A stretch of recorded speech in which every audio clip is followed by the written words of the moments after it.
I have enough slack on my camera. Okay. Alright, this is the first sensor.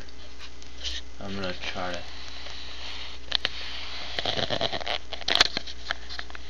That looks good.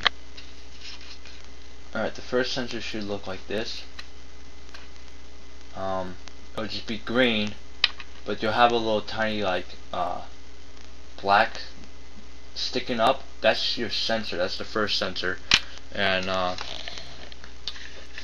see here. Notice right there. That's what covers up your first sensor. So to do that, what we do is get its masking tape. That's what I used. It lasts the longest. I tried using duct tape and electrical tape, but it just slides off or it doesn't stick at all. And I had this on for about almost a half a year now. And the other one, the PlayStation I gave you, that was about almost 2 years. So yeah, this thing lasts a long time. So alright, this is the first sensor. What you do is just get a little tiny bit of masking tape and wrap it around, and then, or tightly, probably twice should be good enough. So you get pretty much a long one, kind of little tiny strip, and then just wrap it around the first sensor, and it should be look like that.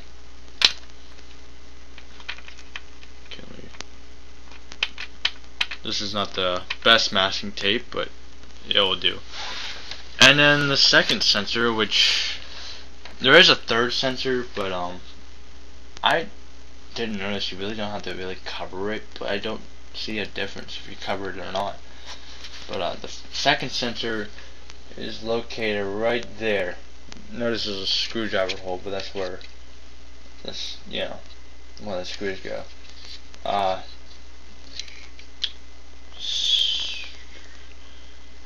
Trying to see, because I covered up pretty good actually. I don't even remember where. But let's see if I can zoom in on it. Stupid red lights to make it easier. Blind it, really.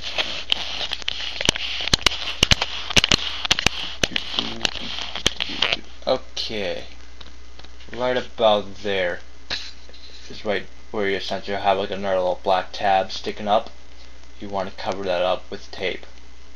I can't really show you that well mainly because I already covered it up and I don't really want to mess with the tape.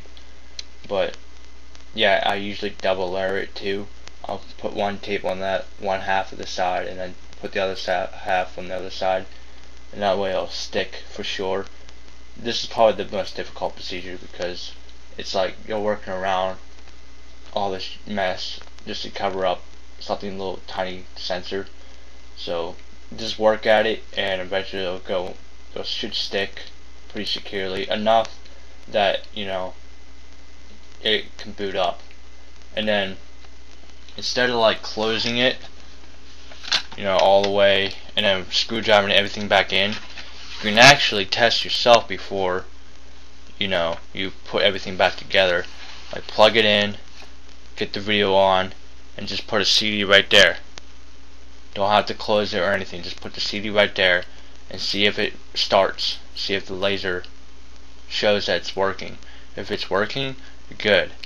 And if it's not, try to retape that, or if you don't think this is on securely, try to retape that as well. And just so the sensors are clicked down, they're down packed.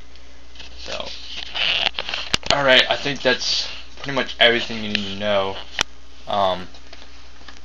If you need help putting it back together, it's really self-explanatory. It's probably the easiest thing to remember is just close this